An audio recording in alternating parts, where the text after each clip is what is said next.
datang di podcast perdana kita. Senang banget nih akhirnya bisa menemani teman-teman sekalian di podcast perdana kita kali ini. Kenalin dulu, nama aku Ella Vida Tamba dari Ilmu dan Teknologi Pangan Angkatan 2024 yang bakalan menemani teman-teman semua sebagai moderator di podcast kali ini. Nah, di episode kali ini kita bakal bahas topik yang sangat menarik nih teman-teman, yaitu menjadi mahasiswa berkarakter belajar dari PMK Efrata. Dan tentunya teman-teman, aku di sini nggak sendiri loh. Aku udah ditemani sama salah satu mahasiswa aktif PMK Efrata, yaitu Kak Nova Dalina. Hai Kak Nova. Halo Ella. Nah, sebelum kita mulai sharing nih Kak, boleh nih Kakak kenalan dulu sama teman-teman kita PMK Efrata nih, dari nama, jurusan, dan jabatannya sekarang apa di PMK, dan kesibukannya apa akhir-akhir ini. Oke. Halo Efrater. Jadi perkenalkan, nama aku Nova Dalina Putri Auli dari Bioproses Angkatan 22. Kalau kesibukan saat ini tuh paling menyusun skripsi ya. Waduh. Sama mungkin jabatan ya. Ya. Jabatan sekarang jadi majelis. Kalau dulu itu aku ketua umum PMK Efrata. Wow, puji Gitu. Tuhan. Nih, kalau boleh tahu nih Kak, Hmm? apa sih Kak yang salah satu alasan yang buat Kakak itu jadi mutusin gabung ke PMK Efrata ini? Oke, ini mungkin salah satu peristiwa yang paling aku ingat juga ya. Dulu itu kayak aku melihat PMK itu, oh yaudah, mungkin ibadah kali ya gitu ya. Tapi ada di satu titik aku ikut camp maba, itu kan wajib untuk angkatan 22. Aku di situ kayak kenal banget sama teman-teman satu angkatan yang Kristen gitu. Jadi aku ngerasa itu hal yang seru dan teman-teman ini benar-benar punya hati untuk melayani gitu. Jadi aku kagum banget sama mereka dan seru banget gitu. Wow. Menurut aku ya gitu. Berarti hal yang pertama buat Kakak tertarik buat gabung PMK ini adalah dari Kamaba gitu. Benar. Waduh. Kalau boleh tahu nih Kak, apa sih Kak kesan pertama Kakak bisa gabung ke PMK Efrata ini, kayak kesan selama PMK Efrata ini lebih ke wow, seru nih atau sempat kaget nih selama di PMK Efrata? Oke, mungkin tadi udah aku mention ya, karena aku ngerasa ini tempat yang seru gitu. Iya. Aku ketemu teman-teman yang mungkin karena aku dulu juga jauh dari orang tua, ini merantau kan, tiba-tiba dari sepi nih, sempat sepi, terus tiba-tiba ada teman-teman yang baru. Jadi aku ngerasa seru banget main-main sama mereka, Wah. apalagi berpelayanan bareng gitu. Benar sekali sih Kak. Kalau diingat-ingat nih Kak, dari momen-momen yang dulu, apa sih Kakak, pernah nggak sih Kakak ngerasa kayak wow, ini tempat aku banget nih gitu? Oke, kalau mungkin spesifik wow ini tempat aku banget itu mungkin nggak ada ya, karena itu kan terbentuk secara alami, time by time gitu kan. Nah, tapi yang paling aku ingat itu waktu Paskah sih. Nah, dulu tuh aku Natal jadi humas, terus iya. tiba-tiba di Paskah jadi dankom, dilempar ke dankom, Wow. terus jadi CO gitu. Gak ada pengalaman Gak ada gitu ya Kak? pengalaman, Wow. terus tiba-tiba jadi CO aku harus memikirkan gimana cari dana, gimana cara yang lain sebagainya. Terus Paskah itu kan tahu kan kita kebanyakan libur. Iya sih jadi Kak, banyak. menurut aku itu susah banget. Tapi puji Tuhannya itu kakak-kakak dan teman-teman semua itu mau gitu loh untuk belajar dan mengajari seperti itu. Jadi aku ngerasa aku belajar banyak banget dari Paskah itu, dan aku ngerasa PMK Efrata ini bisa jadi tempat untuk bertumbuh, Wah, tempat Tuhan. aku bisa mengasah gitu. Wow, puji Tuhan sekali nih Kak. Nih aku kepo nih Kak, karena ini kan PMK tempat pelayanan nih Kak. Benar. Jadi tentunya pasti Kakak gabung tuh di semester 2 ya? Iya. Semester 2. Nah, boleh tahu nggak sih Kak, sebelum menjadi seorang ketua bahkan majelis sampai sekarang ini, dulunya Kakak sebagai apa sih di PMK kita ini? Oke. Kalau PMK Efrata sendiri tuh bisa mulai dari semester 1. Kita ada Natal, kita ada Natal. Iya, panitia ya Kak. Kepanitiaan Natal, terus kita Paskah, panitia kita kan ada lumayan banyak ya. Kemudian kalau untuk kepengurusan, kalau di tahun pertama itu aku jadi staf komisi 2. Kalau di tahun kedua itu aku jadi CO-nya, CO komisi 2. Tahun ketiga baru aku jadi ketua umum, sama ini tahun terakhir aku itu Sebagai jadi majelis. Wow, puji Gitu. Tuhan. Panjang banget ya Kak, kayak proses Kakak di PMK Efrata ini. Bahkan sampai saat ini mau tamat aja udah menjadi majelis. Benar. Gitu.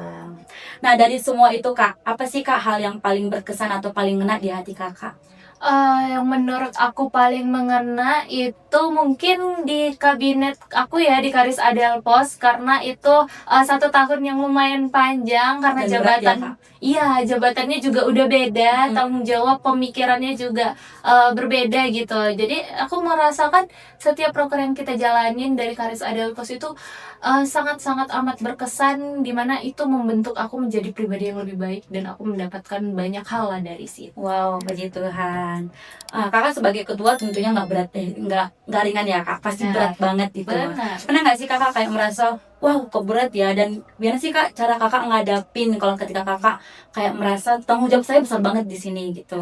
Oke, pasti aku juga pernah sih di titik aku ngerasa oh aku berat, aku capek, kenapa ya kayak gini. Tapi aku puji Tuhannya nggak yang sampai segitunya, karena aku itu punya BPH dan pengurus yang sangat solid dan mereka itu mau membantu. Dimana mereka itu kita itu udah dikemas untuk satu visi dan misi yang sama, jadi dalam menjalaninya itu sangat enak gitu. Mungkin banyak lah pasti up and down yang kita Iya. rasain, tapi ini bisa kita obrolin dan kita cari solusinya bersama. Itu sih. Berarti kakak bisa merasakan gak berat itu karena dari teman-temannya sendiri yang benar. saling merangkul gitu. Benar ya. banget. Benar banget sih Kak. Mm-mm. Ngomong-ngomong nih soal tentang tantangan ya Kak. Pernah nggak sih kakak ada di titik down banget selama di PMK ini, dan waktu itu kakak bisa bangkit lagi karena apa sih? Oke, kalau down banget ya nggak pernah ya, kayak jatuh banget enggak. Tapi mungkin kalau sulit iya ada.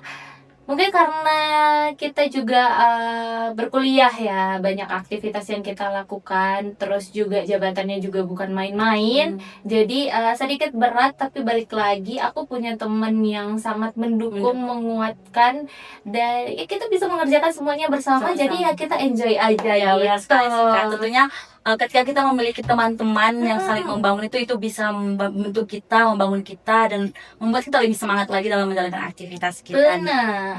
Nah, kan kakak perjalanannya panjang banget nih, dari semester 1 dari PMK Frata. Nah, dari semua pengalaman itu, pengalaman organisasi, bahkan pengalaman kepanitiaan itu, tentunya kita nggak sadar dong ada yang terbentuk dalam diri kita. Boleh nggak sih kakak cerita selama kakak mengurus di PMK ini, apa sih hal-hal yang terbentuk dalam diri kakak, baik itu diri sendiri maupun lingkungan kakak gitu? Oke, kalau aku ya paling kebentuk menurut aku kepemimpinan sih, karena jabatan juga ya. Jadi Iya, mau nggak benar sih, mau Kak. kita harus punya skill leadership yang baik gitu. Kemudian untuk teman-teman juga bisa mendapatkan kerja sama tim yang baik, karena kita di sini kepanitiaan juga nggak sendiri ya, Iya, benar pasti sekali. punya teman kan. Iya, Nah, benar. dan juga komunikasi, gimana cara kita berkomunikasi Dengan baik. Iya, cari solusi, mengatasi masalah, problem solving yang benar sekali, Kak. perlu diasah gitu ya. Dan banyak hal-hal soft skill lain yang mungkin kita nggak sadari, karena memang itu pelan-pelan terbentuk gitu. Iya, berarti Kak relate banget, karena ketika kita gabung ke dalam kepanitiaan, kita pasti banyak hal-hal nih yang nggak kita tahu, yang nggak kita duga itu bakalan terbentuk dalam diri kita sendiri. Benar. Oke nih Kak, sekarang kita masuk ke cerita-cerita nih Kak. Ngomong-ngomong di PMK nih, pasti ada nggak sih Kak si paling kocak nih, atau menurut kakak siapa tuh di cerita kakak ini yang paling lucu selama di PMK Frata ini? Kalau paling lucu ya semua orang lucu karena beda-beda karakternya. Dan entah kenapa ya orang-orang ini sangat-sangat amat kocak. Yang membuat suasana itu moodnya bagus gitu. Jadi kita melayani tuh nggak ada beban gitu. Kayak kalau kita capek, orang ini nanti bisa lucu-lucu kayak mengganggu-ganggu gitu. Apalagi Ella ini, aduh kocak banget. Tiba-tiba nanti dia ketawa. Aduh ketahuan. Nih Kak, aku mau tahu nih, kan tentunya selama kita menjabat selama kita mengikuti kepanitiaan ataupun organisasi, pasti banyak banget nih tantangan nih Kak. Kalau menurut kakak, gimana sih Kak cara kakak manajemen waktu kakak dengan baik antara kuliah maupun organisasi kakak sendiri? Oke. Ini yang paling penting sebenarnya untuk skill mahasiswa itu manajemen. Iya, benar sekali. Nah, mungkin ini juga klise ya, kayak di awal pasti dikasih tahu kalau manajemen waktu itu sangat penting teman-teman. Kalian harus menentukan yang mana prioritas, yang mana yang mungkin kurang prioritas bisa nanti aja dikerjakan. Nah, disitulah baru kita olah. Dan menurut aku yang paling penting itu adalah kapasitas diri. Kita tahu kapasitas diri kita, jadi nggak semua yang melulu diambil gitu ya. Jangan semua melulu diambil terus nanti kita keteteran. Nggak bisa Tapi kita juga. tahu kapasitas diri kita. Oh, kita kalau kuliah aja cukup. Mungkin ada orang yang kuliah aja cukup, Iya. kupu-kupu gitu kan. Oh, ya, Ada orang yang kuliah dengan organisasi yang banyak, Banyak itu kan banget. beda-beda setiap orang. Jadi kita tahu kapasitas diri kita ambil sesuai dengan kapasitas diri kita dan lakukan yang terbaik. Iya, benar banget sih itu Kak. Kayak ini juga tips buat teman-teman semua nih. Jadi ketika teman-teman memiliki banyak organisasi ataupun kesibukan lainnya, teman-teman boleh manajemen waktu dengan baik, itu skala prioritas dan juga mengetahui kapasitas diri sendiri gitu teman-teman. Oke, sampai sekarang nih Kak. Apa sih yang bikin Kakak itu tetap semangat buat terlibat ataupun tetap pegang diri dari PMK ini? Oke, yang buat aku tetap semangat, balik lagi karena motivasi di awal itu kita pelayanan itu bukan untuk manusia ya, pelayanan untuk Tuhan. Jadi memang pelayanan untuk Tuhan itu kita lakukan dengan kesungguhan hati, kerendahan hati kita, nggak bersungut-sungut. Jadi karena udah mindsetnya seperti itu di awal, setiap pekerjaan yang kita lakukan itu ya udah enjoy aja ya. Dan mungkin karena teman-temannya juga mendukung, lingkungannya mendukung, keluarga yang sportif dan lain sebagainya, banyak faktor yang membuat kita itu aku tuh ya semangat gitu loh dalam menjalani hidup dan menjalani pelayanan ini, nggak menganggap beban. Oke, tadi kita ini ngomong-ngomong tentang pengalaman-pengalaman selama di PMK nih. Aku pengen tahu nih Kak, sekarang progres dari skripsi Kakak. Gimana sih Kak lika-likunya selama proses skripsi ini? Oke, kalau skripsi mungkin setiap orang bakal berbeda-beda ya teman-teman. Mungkin ada perjalanannya lebih sulit, ada yang normal gitu. Tapi mungkin pelajaran yang bisa aku ambil ya dari skripsi ini, jangan pernah menyerah, tetap berusaha terus. Mungkin kalau hasilnya tidak sesuai dengan yang kita mau, tetap kita kerjakan aja secara konstan, pasti Tuhan bantu dan Tuhan selesaikan gitu. Tapi jangan membuat skripsi ini kita buat jadi jauh dari Tuhan. Itu salah, mindsetnya salah. Sesibuk apapun ngurus skripsi harus tetap mengingat Tuhan gitu ya Kak. Benar sekali karena sih. ya itu Tuhan akan membuka jalannya ya. Benar sekali. Jadi sekarang proses Kakak udah sampai mana nih? Maksudnya kayak ada halangan kah sejauh ini atau mulus aja gitu? Mungkin lika-liku ya kayak roller coaster, tapi puji Tuhannya tetap konstan, tetap berjalan. Kita doakan saja yang terbaik. Amin. Kiranya nanti proses dari skripsi Kakak cepat lancar, cepat selesai dan cepat wisuda tentunya. Dan kami juga nitip pesan buat Kakak, kiranya nanti di setiap proses Kakak mau semhas ataupun nanti wisuda, undang kami sebagai keluarga PMK Ephrata. Pasti dong. Oke nih Kak, ini pertanyaan terakhir yang mungkin ya Kak. Kalau dirangkum nih, menurut Kakak apa sih arti pelayanan itu? Oke, ini menurut aku pribadi ya yang aku rasain, pelayanan itu kan kata dasarnya melayani. Nah, melayani itu gimana caranya kita melayani dengan kesungguhan hati, kerelaan hati, tidak bersungut-sungut, terus tidak mengharapkan imbalan. Apalagi itu untuk kemuliaan Tuhan gitu. Dan balik lagi seperti yang aku bilang, aku tidak suka dengan mindset kita melayani untuk sesama. Maksudnya tujuan akhirnya bukan sesama gitu loh, tetapi untuk Tuhan, walaupun caranya bisa dengan mengasihi sesama gitu. Jadi kita itu nggak beban gitu dalam melayaninya. Dan kenapa kita melayani itu kan karena Tuhan itu menciptakan kita gitu kan. Tuhan menciptakan kita, kasih karunia Dia besar bagi aku sendiri gitu loh. Jadi aku ngerasa, oh aku itu harus melayani Tuhan karena aku begitu merasakan kasih sayang yang Tuhan berikan pada aku. Betul banget sih Kak. Jadi melayani itu bukan tentang seberapa mau kita dianggap sama teman-teman kita, melainkan seberapa berharga kita di hadapan Tuhan melalui pelayanan kita. Benar sekali sih Kak. Nah, sebelum nutup nih Kak, mungkin boleh nih Kakak kasih kesan dan juga pesan buat PMK Ephrata dan tentunya buat teman-teman pengurus di PMK Ephrata nih. Oke, kalau kesan dan pesan, kalau kesannya PMK Ephrata itu udah jadi rumah kedua untuk aku, tempat aku berlindung, tempat aku berproses, tempat aku mengenal Tuhan lebih dalam lagi. Jadi aku berharap teman-teman juga merasakan apa yang aku rasakan. Dan untuk pesannya untuk teman-teman, mungkin bisa melayani dengan hati hamba, lebih enjoy aja di setiap pelayanan yang kalian lakukan. Ingat motivasi kalian di awal join PMK itu apa.